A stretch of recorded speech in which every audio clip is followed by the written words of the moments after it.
ইতিমধ্যে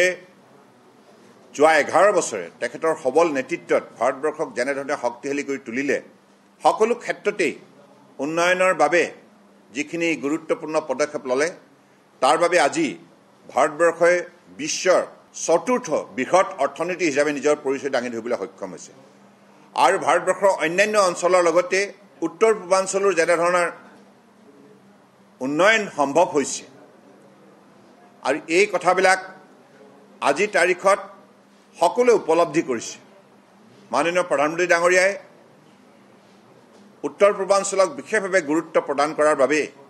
আৰু বাজেটৰ ধন ইয়াত যথেষ্ট পৰিমাণে প্ৰদান কৰাৰ ফলত ইয়াৰ যাতায়াত যোগাযোগৰ পৰা আৰম্ভ কৰি অনুষ্ঠান প্ৰতিষ্ঠান সকলো ক্ষেত্ৰতে আজি আঠখন ৰাজ্যই উন্নয়নৰ দিশত শক্তিশালী ভূমিকা পালন কৰিবলৈ সক্ষম হৈছে গতিকে মাননীয় প্ৰধানমন্ত্ৰী ডাঙৰীয়াই আমাক যি নিৰ্দেশ দিছিল সেইমতে উত্তৰ পূৰ্বাঞ্চলৰ প্ৰতিখন ৰাজ্য চৰকাৰৰ সৈতে আলোচনা কৰি আমি